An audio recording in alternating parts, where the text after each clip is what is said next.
Thank you, Mr. Chairman. Um, Mr. Caldwell, has the VA contacted the Army Corps of Engineers for assistance on the projects in Orlando, Aurora, or New Orleans? Sir, I'm not aware of all of those projects. I can tell you that in Orlando, yes, we have provided support to them in terms of providing estimate evaluations as well as schedule evaluations, and providing advice regarding some of the contract administration matters that they're dealing with. Can you speak to some of the, I think the subject came up by the IG about interagency work, and I'm wondering if you could give examples of some other agencies outside of, say, the Department of Defense that you do work for. I have a list of probably 12 other federal agencies that we provide support to.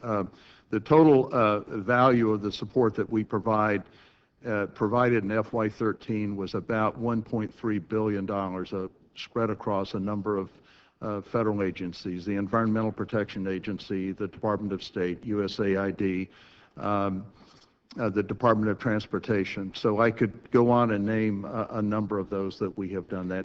And that support, I should point out, ranges from consultation, where we have some technical expertise that we can advise them, all the way to actually managing the execution of projects. Okay.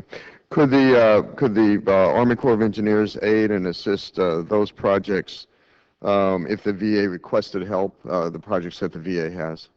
We'd be pleased to work with the VA for anything they think that we could assist with. I should point out, for when you say those projects, if what you're referring to is projects that are underway and have some challenges currently associated with them, there is some question there about whether we could step in and make a difference in that project. What we could do is to assess the conditions and provide some consultation to VA in that regard. Okay. But going forward, you could do projects for the VA as you do for other agencies, could you not? Yes, sir. We could do that in a support role, much like a construction agent role. Yes. Thank you, Mr. Chairman. Just one final point, and that is that I think if we go back to the GAO report of April 30th of this year, I think it stated that the Army Corps of Engineers projects were consistently within schedule, within budget, and that the VA projects were consistently not not within schedule and not within the budget. I yield back.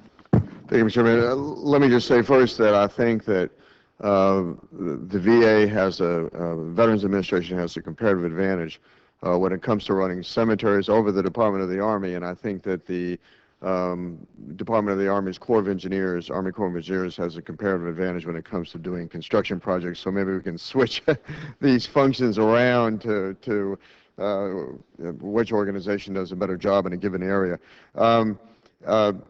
Mr. Hagstrom, according to the testimony of Mr. Caldwell of the Department of the Army Corps, the VA has the authority to work with the Army Corps on construction projects. Has the VA formally worked with the Corps on the current major projects in Orlando, Aurora, and New Orleans? Mr. Coffman, I do know we have a partnership with the Corps.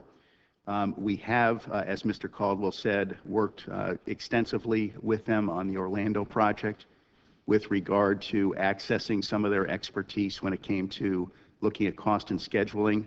I also believe that as we entered into the Denver and New Orleans project, we tapped into the Corps' expertise with regards to the type of contract we were using, an integrated design and construct contract. Since it was relatively new acquisition vehicle to the department, we did ask the Corps to come take a look at the contract and do an assessment and provide us some feedback on that. Given the fact that according to a GAO study on April 30th of this year, the Aurora project is, I believe, 144% over budget. In fact, is more so than any other project that you're working on. Why haven't you been shown more initiative in terms of reaching out to the Army Corps of Engineers to help assist on the Aurora project? With regards to the GAO report, VA disagreed, and it's in our response to the GAO, in the way they calculated those costs. They looked at the cost from the inception, when it was in the infancy and planning stages, to ultimately what it was appropriated and authorized for. And they've taken all that and they said that's a cost growth.